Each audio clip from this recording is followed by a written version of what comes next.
Assalamualaikum warahmatullahi wabarakatuh.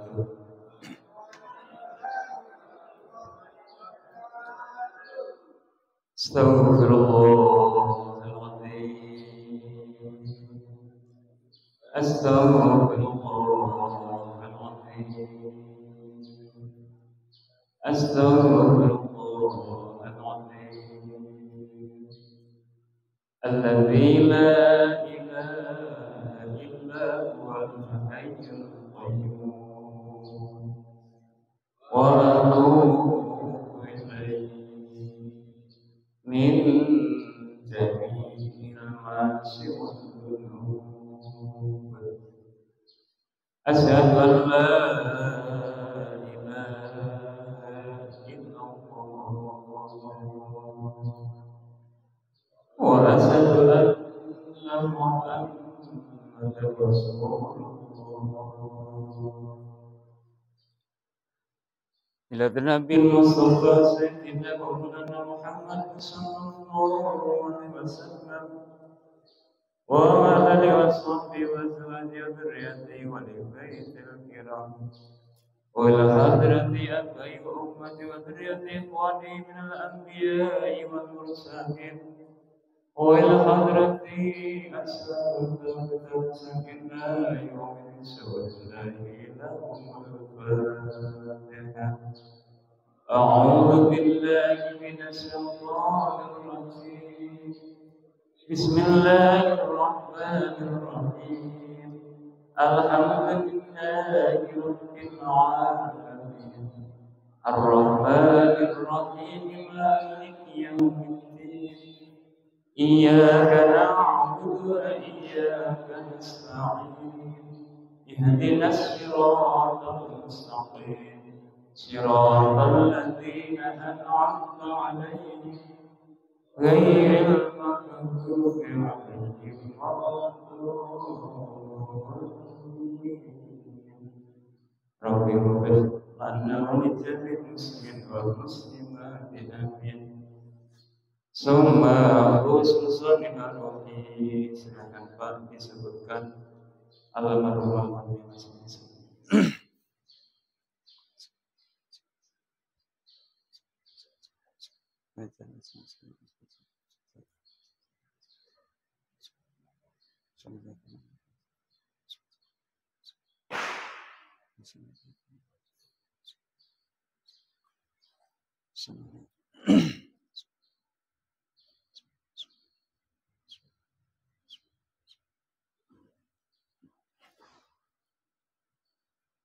وخصوصا لروح جميع أرواح من حضر عندنا ورسل وفروعهم ومن يكون المسلمين والمسلمات والمؤمنين والمؤمنات بمسرق الأرض إلى مغربها برها وبحرها خصوصا آباء أمتنا التي تتتنا مشايخ ومسيحنا وخصوصا تلك الخلفيات القرية الأصلي سيولد لهم الفاتحة. أعوذ بالله من الشيطان الرجيم بسم الله الرحمن الرحيم الحمد لله رب العالمين الرحمن الرحيم مالك يوم الدين إياك نعبد وإياك نستعين اهدنا الصراط المستقيم صراط الذين أنعمت عليهم غير المغضوب عليهم ولا الضالين. رب اغفر لنا ولجميع المسلمين والمسلمات آمين. وإلى حضرة مصباح ورسله وفروعه وسوقه وتنبته وإلى حضرة جميع الأنبياء والصالحين والملائكة المقربين خصوصا سيدنا صاحب القرآن والقدس والتمن والتفسير العظيم وحضرة مؤسس في جميع عقيدة العلماء من مقدم ذاخرين وصل حضرتي على تسجيل أول سنة من تذكر ويقول الحاجة التي من حاضر عندنا ورسول وفروعهم حسن مقاصدنا بالخير يا الله حسن مقاصدنا بالخير يا الله حسن مقاصدنا بالخير يا الله في مقاصد الدنيا والآخرة لرضا الله شفاعة رسول الله في بركة القرآن سووا إن لنا لهم الفاتحة أعوذ بالله من الشيطان الرجيم بسم الله الرحمن الرحيم الحمد لله رب العالمين الرحمن الرحيم مالك يوم الدين إياك نعبد وإياك نستعين اهدنا الصراط المستقيم صراط الذين أنعمت عليهم غير المغضوب عليهم ولا الضالين رب اغفر لنا ولجميع المسلمين والمسلمات بسم الله الرحمن الرحيم نويت التعلم وتعليما وتذكرا وتذكيرا والنفعا والانتفاعا والإفادة والاستفادة والحسان على التمسك في كتاب الله وسنة رسوله صلى الله عليه وسلم والدعاء إلى الهدى والدلالة على الخير ابتغاء مرضاته وقربه وثوابه وحسن الخاتمة وحسن الخاتمة وحسن الخاتمة مع اللطف والعافية والصلاة العاقبة وإذن بالمصطفى صلى الله عليه وسلم وصحبه وسلم ذريته ولبيت الكرام وصل حضرات المسلم كتاب نصيب سيقول ليلة له الفاتحة أعوذ بالله من الشيطان الرجيم بسم الله الرحمن الرحيم الحمد لله رب العالمين الرحمن الرحيم مالك يوم الدين إياك نعبد وإياك نستعين اهدنا الصراط المستقيم صراط الذين أنعمت عليهم غير المغضوب عليهم ولا الضالين رب اغفر لنا ولجميع المسلمين والمسلمات آمين أعوذ بالله من الشيطان الرجيم بسم الله الرحمن الرحيم بسم الله الحمد لله والصلاة والسلام على رسول الله سيدنا محمد بن عبد الله وعلى آله وصحبه وسلم لا حول ولا قوة إلا بالله أما بعد Hadratal Mukarram Barang Alimul Ulama Kiai yang berada di rumah Negeri yang saya hormati dan semoga Allah muliakan pada beberapa jam subuh Masjid Jami'ul Jannah yang akan berdoakan semoga senantiasa dalam lindungan Allah Subhanahu wa taala. Amin. Segala puja dan puji Allah Subhanahu wa taala. Salatu wassalamu alaihi mutarasimaini Nabiuna syafi'ina wa sayyidina Muhammadin Sayyidina wa maulana Muhammadin Sayyidina wa maulana Muhammadin sallallahu alaihi wasallam ya'ti qawluka yawmal qiyamati qawlina Allahumma salli ala sayyidina Muhammad wa ala ali sayyidina Muhammad. Hadirin ma'asyiral muslimin wal muslimat rahimani wa rahimakumullah.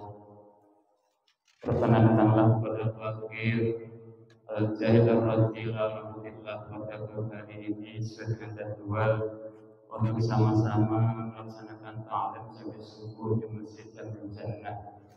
Tak henti-hentinya senantiasa kita berdoa kepada Allah Subhanahu wa Ta'ala supaya bisa menjadi tujuan pokok kita, yakni kepingin punya ilmu, memahami satu ilmu senantiasa dikabulkan oleh Allah Subhanahu wa Ta'ala, sehingga dengan pemahaman ilmu yang Allah berikan bisa kita manfaatkan, kita pergunakan untuk bekal di kehidupan dunia yang fana ini, sehingga bisa menjadi satu nur cahaya kita bersama untuk menggapai ridha Allah Subhanahu wa Ta'ala. Amin amin ya Allah ya rabbal alamin. Ma'asyiral muslimin rahimani wa rahimakumullah. Namun sebelum kita masuk pada materi utama kita masih mengibat Al-Fakir pada pagi hari ini khusus ingin mengasihi pada para jamaah bagi yang bisa menjawab pertanyaan saya ataupun hafal dari pertanyaan saya, karena sedikit bercerita akan sebuah kisah biografi daripada al-alim al-alama Syekh Imam Bukhari maupun Imam Muslim. Beliau itu punya tradisi setiap ngaji bukan tidak santrinya Pak. Imam Bukhari selaku orang yang mematuk ribuan bahkan jutaan hadis dari Nabi, beliau tidak pernah dihimpun meminta hal-hal yang berwujud materi kepada orang yang diajari ilmu oleh beliau. Bahkan beliau itu senantiasa saking senangnya ditakdirkan oleh Allah Subhanahu wa Ta'ala bisa bacaan hadis-hadis dari baginda Nabi. Beliau itu senantiasa berikan suatu hal yang sekalinya mampu. Ada makanan kasih makanan, ada kopi kasih kopi. Karena apa? Rasa bersyukurnya kepada Allah saat ini saya bisa ditakdirkan oleh Allah untuk belajar daripada sunnah-sunnah Muhammad Sallallahu Alaihi Wasallam. Cuma itu Imam Bukhari ataupun Imam Muslim saat ini belum dapat berabad-abad yang lama. Cuma bisa kita contoh, bisa kita tiru orang-orang yang saat ini masih membaca karya daripada Imam Bukhari maupun Imam Muslim, karena karya beliau sampai saat ini dijuluki oleh para ulama dengan sebutan masyhur As-Sahihul Kutub Al-Quran, As-Sahihul Bukhari wa Muslim.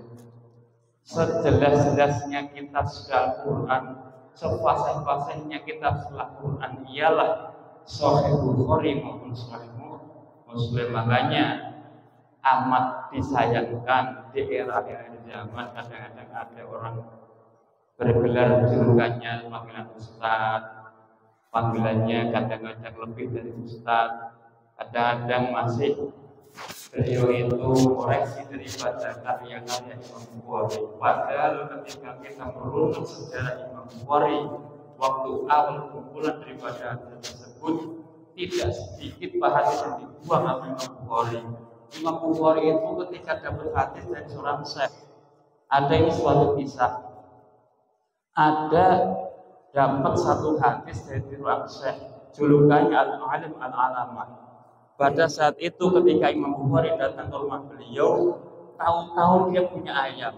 Ayam itu dipanggil. Kalau orang Jawa manggil ayam kan, gitu. Datanglah ayam tersebut ke Imam Bukhari. Syekh tadi. Tahu-tahu setelah dekat belum jadi makan yang dia berikan ke ayam tersebut. Ayam tersebut dipegang, disembelih. Seketika Imam Bukhari langsung pulang. Karena apa? Beliau berpikir, ayam saja dibully sama Syekh, apalagi saya. Enggak mau satu hadis pun diambil dari Syekh tersebut.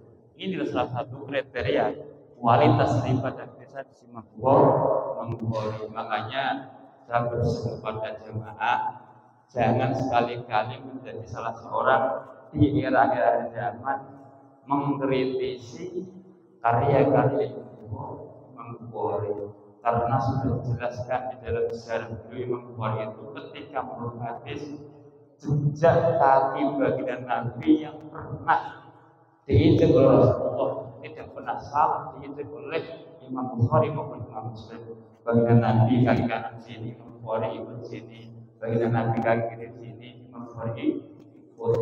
Apa isyarat tersebut? Demi untuk menjaga keabsahan daripada hadis-hadis yang diriwayatkan oleh beliau. Bahkan setiap beliau mendapatkan satu hadis dari Syekh, beliau setiap malam sholat istighfar, sholat taubat, habis itu diketemuin enggak berbeda Nabi, boleh enggak setelah ketemu hadis ini ditulis. Akhirnya setiap hadis yang sudah ditasihkan kepada Rasulullah sudah di ACC, barulah Imam Bukhari tersebut menulis daripada hadis inilah kriteria ataupun apa namanya itu kualitas hadis-hadisnya Imam Bukhari maupun Imam Muslim. Makanya Bapak jangan ragu ketika riwayat Bukhari Muslim, riwayat Bukhari, riwayat Muslim, termasuk hadis-hadis sangat dibenarkan oleh para ulama. Karena ada kata ragu, apalagi hadis yang diriwayatkan oleh Muslim dhaif, maudhu, jangan, karena termasuk salah satu sejarah beliau, yakni tradisi beliau asal bisa baca satu hadis pada santri yang belajar kepada beliau itu tradisinya memberikan kepada santri, bukan sebaliknya seolah-olah kita yang duduk di sini wajib menerima daripada pemberian para jamaah Allah dari khawatir lama-kelamaan ditegur daripada Imam Bukhari. Siapa yang ada seperti itu? Makanya spesial pagi hari ini saya itu kebetulan di era tahun 2016 saya dapat oleh-oleh dari almarhum ibu saya waktu melaksanakan ibadah haji. Saya itu dikasih oleh-oleh berupa jubah. Cuma jubah itu pas saya pakai, mantan pacar saya itu pasti dibilangnya jelek banget. Lihatin itu full, bapakmu asal pakai jubah udah kayak bujahan banget. Kayak bujahan. Setiap saya dikomentari istri seperti itu, saya itu jadi tambah berdedek Pak. Jadi keringat dingin. Terakhir kemarin pas saya pakai di hari Jumat ketika Pak Agus petugas khotib, saya kebetulan Bilal. Baru mau keluar dari rumah kebetulan pada makan-makan di tempat Pak Jen aja enggak orang. Di bawah pohon mangga, saya di depannya Pak. Masih komentarnya sama yang dulu, padahal sudah bertahun-tahun enggak saya pakai Pak. Dari mulai 2016 sampai 2025, kalimatnya masih sama. Awas-awas Bu, ada Abu Jahal lewat katanya. Awas-awas Bu, ada Abu Jahal lewat. Makanya dari situ, wah, saya pulang dari masjid, ya Allah, kalau ntar ini saya buang, saya khawatir sama ibu saya nanti dimarahin, terus enggak saya pakai, pasti tidak lama-lama lagi. Karena kebetulan pas hari Jumat saya mimpi ketemu ibu saya, datang ke dalam mimpi. Apa ini teguran juga nggak pernah saya pakai, virusnya kan seperti itu. Makanya nanti kalau toh dengan adanya syarat yang saya berikan ke jamaah dan jawab, ya saya kasih, kalau enggak ya tak baru pulang lagi. Karena Pak ini jubah yang bersejarah Pak. Perlu saya ceritakan begini. Di era tahun 2008 saya di Negara di era tahun 2007 akhir. 2008 awal ibu saya ke sini. Dikira saya di Jakarta. Rumah saya kan kayak yang di TV-TV itu Pak. Mewah. Terus sampingnya enggak ada sawah, jalan enggak becek. Taunya waktu saya jemput di Rosalia, Gal Gede, saya baru ke sini naik GL Pro. Dulu motor saya dari duluan GL Pro. Itu pun belum menang waktu saya masih nyantri Pak. Berangkat ke enggak berangkat 6 bulan, gara-gara minta motor, akhirnya sapinya dihabisi di kandang. Karena anaknya minta motor. Kesini nyampe di rumah Langsung nangis ibu saya melihat kondisi keadaan di rumah saya. Kenapa, Bu? Kalau saya manggil kan ibu sebenarnya. Bu, malah nangis kan lumayan anaknya. Aku kita kira omahmu apik. Kira-kira orang wae dalane. Ketika nyampe di sini kok miris banget liatin rumahmu. Mana belakangnya dapurnya dari bilik, gedek, kalau saya ngomong gedek. Itu pun juga nyicil saya. Nyicil gimana ketika pulang saya beli bambu juga saya potongin. Terus saya diirat, dibikin tali. Saya irat sendiri, ntar malam saatnya ibu saya itu nangis. Rencana ke rumah saya itu karena mau ngeliatin cucunya. Sul anak saya pertama itu baru umur 20 hari, Pak. Saya bawa ke sini. Saya itu kepengen nungguin cucu saya minimal sebulan ya kan dari rumah. Giliran ngeliat rumah kayak gini kayaknya nggak nyampe 3 hari saya pulang. Saya ngomongnya enak. Siapa yang manterin ke agen? Orang jennya sebulan ngasih kerjaan gue ke anak. Kalau memang sebentar ngapain mesti saya gituin. Besok kalau kesini lagi cuma sebentar, mending gak usah kesini, Bu. Mendingan di rumah kerawat sah. Nah, jeda beliau itu sampai di sini seminggu, ditantang udah nggak tahan lagi, minta dianterin. Nah, karena saya juga sebagai anak yang ingin belajar soleh orang tua, nggak mau menjadi anak yang durhaka, karena ibu saya maksain, saya anterin lah beliau ke Rosalia. Nggak nyampe setahun. Nggak nyampe setahun kesini lagi. Saya itu Pak daerah tahun 2009 ibu saya itu kesini. Kondisinya bukan pakai tangan kosong doang, Pak. Satu kresek itu saya dibawain duit 90 juta. 90 juta 2009. Kalau saya pakai buat beli rumah dapat 2 itu. Karena dulu masih 42.500. Nah, saya ngomong ke ibu saya, kalau orang kampung kan biasa, orang ibu saya itu orang peluduk, petani, kerjanya nyari rumput, bapaknya sama. Makanya anak yang kadang-kadang di sini megang minimal mental, kadang-kadang saya itu pengen minta beli, Bang. Anak orang desa peluduk ini kadang-kadang kalau orang pede sin. Neng kalau di Jawa saya itu kerjanya nyari rumput, nyari kayu, nyakul dan sebagainya sebagai aktivitas di kampung. Namanya di sini seperti itu. Dibawa itu 90 juta, apa kata ibu saya? Mat, di tanah yang dulu pernah kamu beli, yang dulu saya minta tambahkan kurang lebih hampir 30 juta. Dulu kan kamu pernah ngomong, kalau tanah yang calon buat rumah kamu, ada yang mau kira-kira buat bekal ibadah haji. Berdua saya sama Mbak kamu cukup kasih. Kebetulan ada tetangga yang pulang dari Brunei. Dengar suara saya seperti itu, langsung malamnya dibawa duit 90 juta. Ya mau itu langsung diterima, akhirnya dibawa ke sini. Ini Mas, kalau manggil saya kan Mas itu, saya itu. Enggak. Pokoknya saya nggak mau tahu. Intinya biar ibu kamu itu di kampung juga nyaman, tenang, nggak begitu perhatian ngeliatin kamu di sini sama cucu saya. Saya sama ngeliatin sore itu kadang-kadang lapar juga, kelaparan juga itu. Bapaknya lagi bilang jangan, ya, nggak rumahnya nggak kebayang. Karena saya jujur Pak, 2 tahun saya itu pertama dikasih 5 juta mertua bandar Mas tahun. Keduanya sama ibu saya setahun 5 juta, 10 juta. Jadi 2 tahun saya itu nggak ngurusin rumah. Udah dibayarin orang tua sama mertua. Bahkan yang terakhir disuruh untuk melunasin daripada rumah tersebut dengan duit 90 juta. Sisa dulu Pak. Cuman apa dalam hati saya? Dulu ngomong ke bapak ampun ibu, pokoknya kalau tanah nanti laku, intinya saya kepengen bapak sama ibu itu untuk berangkat ibadah haji. Bukan naik haji, berangkat ibadah. Kalau naik haji mah banyak. Tuh ada sebelah dengan hidung, ya, nyampe pos belakang itu udah naik haji ya. Cuman kalau ibadah haji kan lain, di sana biar bisa ibadah. Dan akhirnya ibu saya mengengkel, enggak, ngapain saya ibadah haji? Melihatin anaknya aja rumah masih ngutang, di rumah di kampung enggak, suruh rumah di kampung enggak mau. Dapurnya mending kalau dilihatnya itu enak. Masih bilik kayak gini malu-maluin gue. Jakarta kok rumahnya kayak gini. Ya kamu aja udah gak ada lagi rumah yang kayak gini, bilik kayak gini. Itu cerita ibu saya.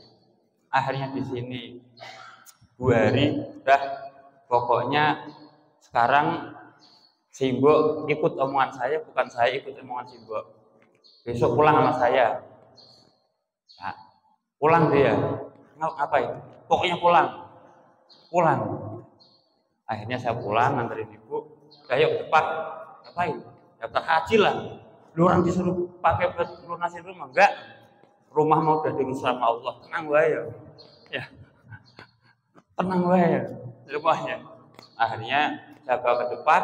Bapak saya belum mau. Kalau bapak belum mau, udah sama selamat. Bapak biarin ntar berangkat sendiri. Akhirnya pertama daftar dengan bapak ibu dengan saya. Jelang setahun, bapak saya diralat pak, dapat hidayah kali. Ngomong ke saya, Mat, dah, ntar berangkat hajinya jangan sama kamu kan masih muda. Barangkali nanti ada kesempatan ngumpulin duit. Dah, saya mau buka aja berangkat. Berhubung ada ralatan untuk nama, mundur lagi setahun. Tahun barulah 2016 Allah berangkatkan bapak dan ibu saya untuk ibadah haji. Akhirnya selama ditinggalin nggak jadi di depan karena dilalat diganti sama bapak yang awalnya dulu nggak mau jadi mau. Nah setelah Allah takdirkan bisa berangkat ke tanah suci, ibu saya itu nggak nyampe 40 hari 60 hari sakit-sakitan sampai akhirnya meninggal. Makanya saya pesan ke jamaah, sehebat apapun kalian, sekaya apapun kita, ya jangan sekali-kali kita berani kepada ibu ataupun bapak. Serepot apapun, ketika memang saat itu ibu bapak sakit, sempatkanlah untuk kita senantiasa nengokin orang tua.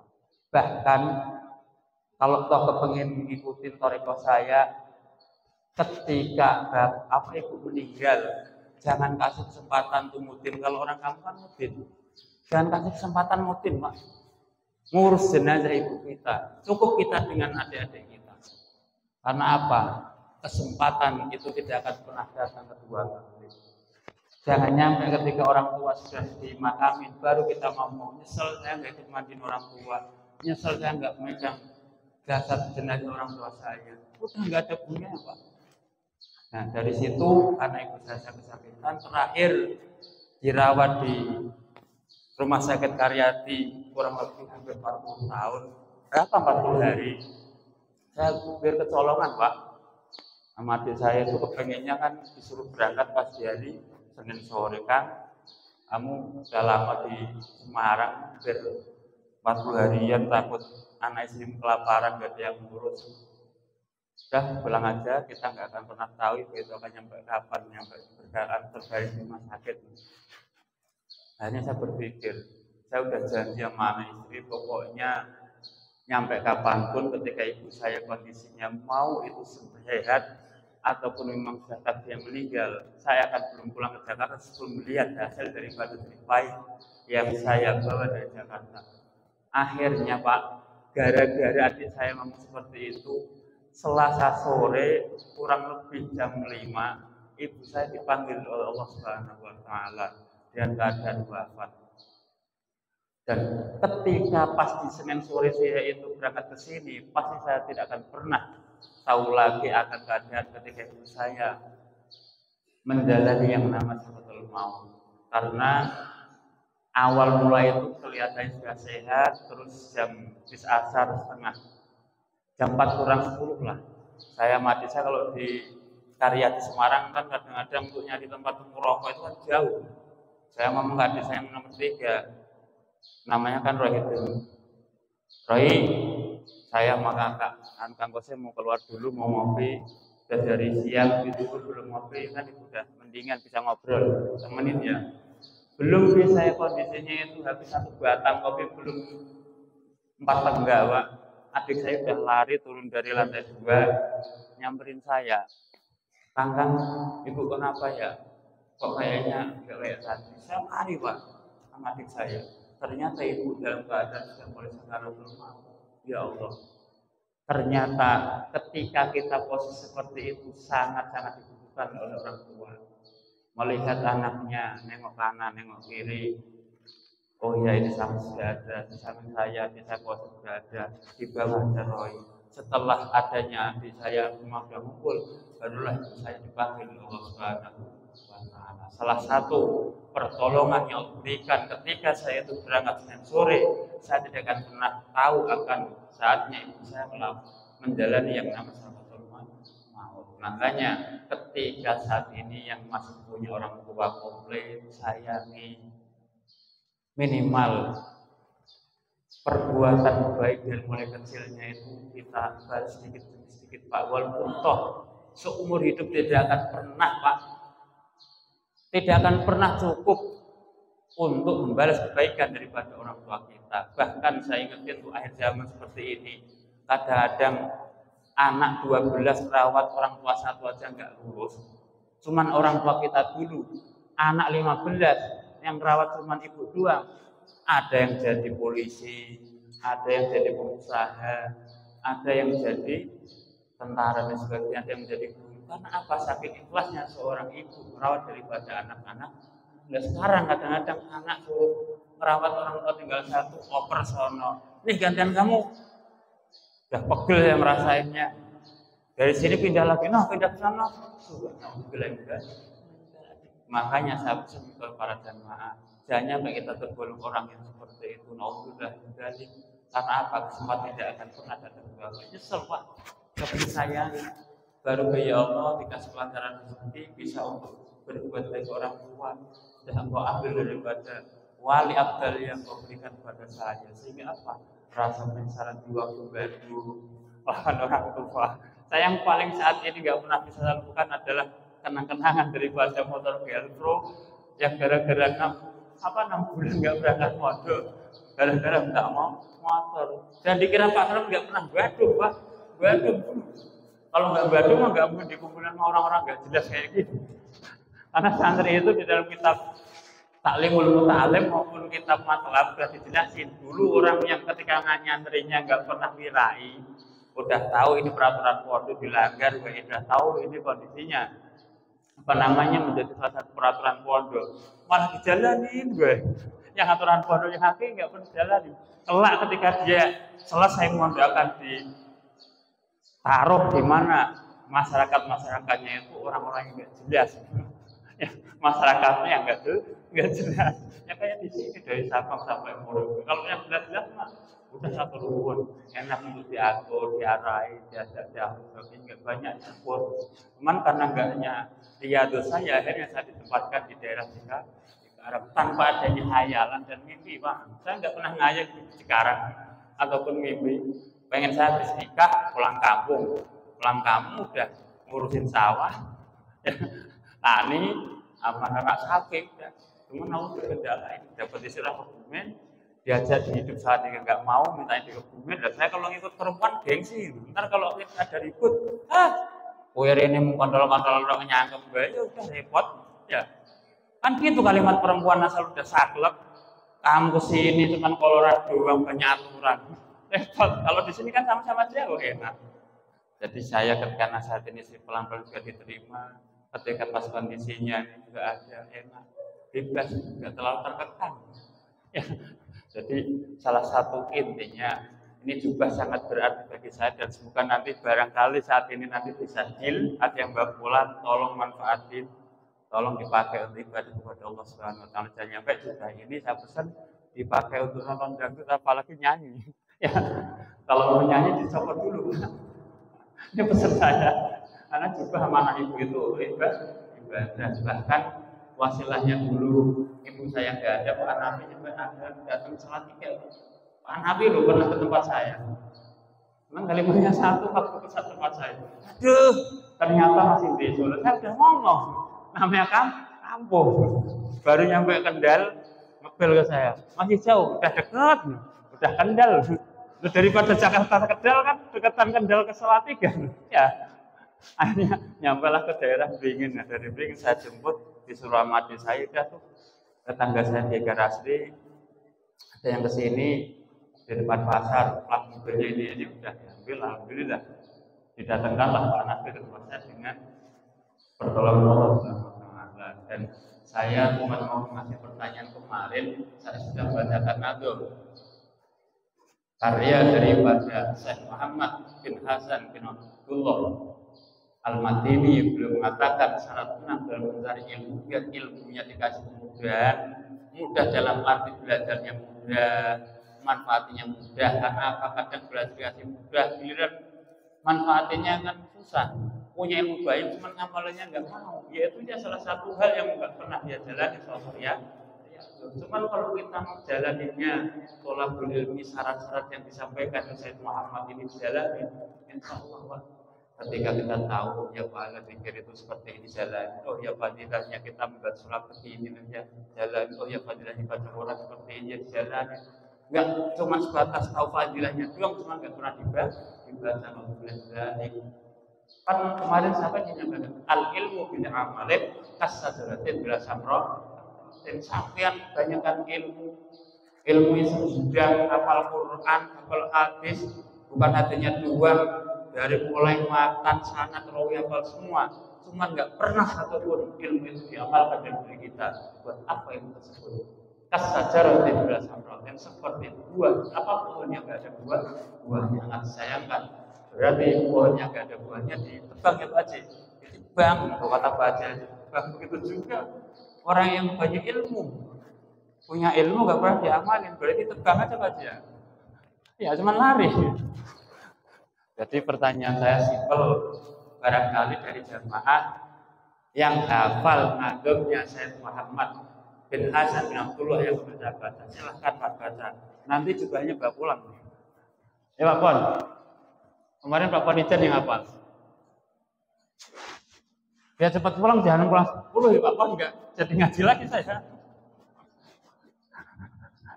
Ayo, jangan nyampe ngaji cuma dapat nyantuknya doang. Ya. Hah?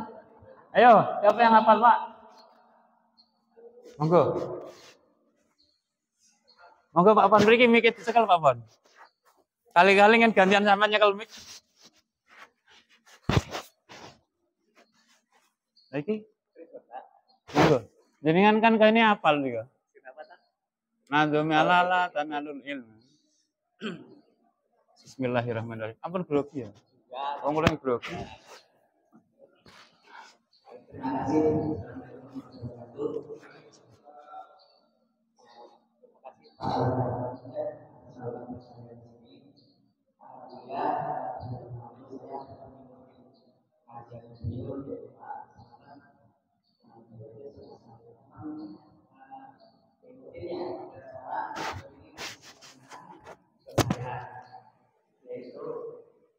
Syarat-syarat dari itu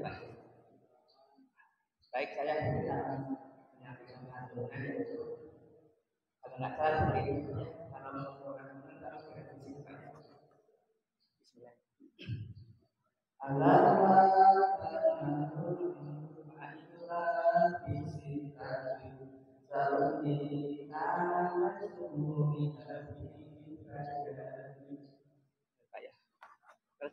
Les.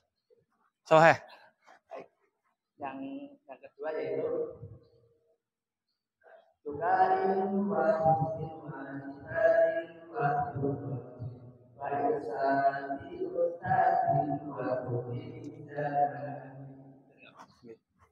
pun mungkin terus ditami Pak Wan.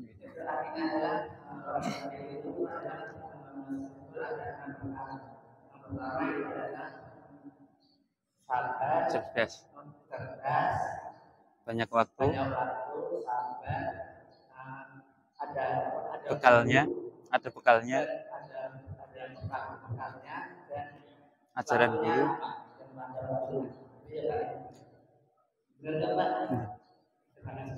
Tolong ditamping nggih. Niki pun nazar kalau manfaatke. Nggih, Pak. Sami-sami. Tolong diingi ibadah nggih. Amanah ibu kula nggih. Nggih, sami-sami. Suwun kapan nggih. Jadi sedikit mengulas daripada kemarin yang saya sampaikan, Pak Pon tinggal untuk bahasa Jawanya. Alala tanalul ilma ta'ala bisitatin sahumi amasmu'iha bi bayani ili ngodah hasil ilmu angin nomor koro bakal tak ceritake kumpule kanthi pertelo dukain wa hirsin wa sibarin wa buluhutin wa irsati ustadin wa tuliz zamani rupane limbat logo sobar ono sangune lan piwulangi guru lan sing suwe mangsane. Itu keenam, asal bapak-bapak bisa menjalani, insyaallah Pak dapat ilmu banyak, juga bisa kita manfaatkan untuk beribadah kepada Allah Subhanahu wa taala ataupun hablum minan nas. Karena ilmu itu adalah penerang daripada kegelapan kita di alam dunia. Bahkan jangan sampai kita tergolong di era-era ceritanya dulu di dalam sahabat, baik Sayyidina Utsman maupun Sayyidina Ali. Sayyidina Utsman termasuk salah satu sahabat yang menjadi korban daripada kaum Khawarij. Kaum Khawarij itu adalah kaum yang dimana Quran hafal, hadis semua tahu Pak. Cuman karena dangkalnya sejarah yang tertanam dalam diri dia, sehingga nggak segan-segan memenggal daripada kepala Sayyidina Utsman Pak. Sore kejadian habis asar Pak. Sayyidina Utsman lagi duduk di dalam rumah beliau, terus Sayyidina Utsman tahu-tahu dari jendela ditemui Rasulullah Shallallahu Alaihi Wasallam. Apa kata beliau kepada Sayyidina Utsman? Ya Utsman, afartuka fi yaum apa? Fil masyar apa fi wahi. Kata Kanjeng Nabi kepada Sayyidina Utsman, ya Utsman, engkau insya Allah nanti sore buka bersama saya. Apa artinya? Oh, berarti saya akan meninggal sore nanti. Makanya ketika disuruh para sahabat yang lain, ya Utsman, kita sudah terdesak. Ayo kita buru-buru aja. Udah nggak usah.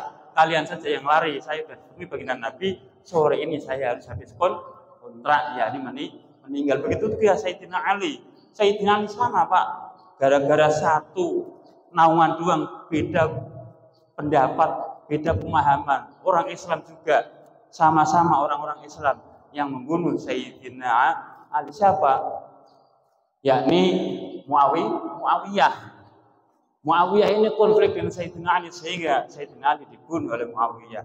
Turun-temurun jadilah Yazid putra daripada Muawiyah yang memenggal kepala cucu Kanjeng Nabi Muhammad sallallahu alaihi wasallam, yakni Sayyidina Hasan Husain. Inilah salah satu sejarah yang perlu kita gali agar supaya kita itu tidak gagal paham dalam memahami suatu ilmu agama. Karena tanpa ada sejarah kita nggak pernah tahu hakikatnya orang berilmu ajaran Nabi Muhammad Sallallahu Alaihi Wasallam. Bahkan sunnah-sunnah Kanjeng Nabi yang ada kita abaikan.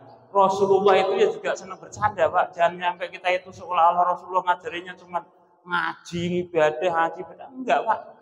Rasulullah itu nanti ketika Bapak penasaran pengen ngeliatin seandainya Rasulullah, beli kitab Mizah Rasulillah. Beli di online Pak, baca itu kitabnya. Candaan-candaan daripada Nabi Muhammad Sallallahu Alaihi Wasallam dan sebagainya. Inilah salah satu hal yang kadang-kadang kita abaikan. Seolah Rasul mengajarkan kepada kita itu cuma takbir, apalagi jihad. Jihad di bendera Kanjeng Nabi mah enak. Imamnya yang kita ikuti jelas, sahihnya yang kita ikuti itu sudah dijaga 100%. Dan jihad akhir zaman seperti ini harus kita tahu dulu paham masalahnya apa. Enggak main perang wae. Melawan pemerintah sudah bagus disuruh merangin ya. Akhirnya apa? Kalau toh kita paham ilmu kan tidak gampang terprovokasi, terkontaminasi, dan akhirnya bisa menjaga baik hablum minan nas maupun hablum minallah. Karena Kanjeng Nabi jelas, khairun nasi anfa'uhum linnas, khairun nasi aktsanu 'alaihi sholati. Sebaik-baik manusia ialah orang yang bisa bermanfaat kepada orang lain. Sebaik-baik manusia ialah orang yang senantiasa mau membaca salat kepada Rasulullah Muhammad sallallahu alaihi wasallam. Wallahu a'lam bishawab. Ya Rabbana ta'arafna fi annana wa annana asrafna 'ala al asrafna wa tub 'alaina tawbatan sirri kulli hubbah wa sullana 'umrati wa aminir ru'ati waghfir li walidina rabbi wa mulidina wal ahli wal ikhwani wasairil hilali wa kulli mahabbah aw jiratin aw suhbah wal muslimina ajma amin ya rabbi فَتَّوَّجُوا تَمَنَّى بِكِسَبِ مِنَّا بِالْمُصْطَفَى رَسُولِهِ نَهْدَى بِكُلِّ سُولِ صَلَّى وَسَلَّمَ رَبِّي عَلَيْهِ عَدَّ الْحَبِّ وَالْأَمْدِ إِلَهِ بِالْبَدْءِ وَالتَّنَاهِ سُبْحَانَ رَبِّكَ رَبِّ الْعِزَّةِ عَمَّا يَصِفُونَ وَسَلَامٌ alhamdulillah rabbil alamin. Hadirin rahimakumullah, Allah disampaikan baik oleh saya bila saja tidak pribadi sahabat dan berbagai maaf yang luas-luasnya. Semoga di Senin depan atau pertemuan kita bisa melaksanakan khotimah daripada pengajian di pagi hari ini. Akhirul kalam Assalamualaikum warahmatullahi wabarakatuh. Mohon maaf Pak, yang berangkat jam 6 berarti agak telat nih. Ternyata orang ngobrol ini nggak terasa jam 6 ya.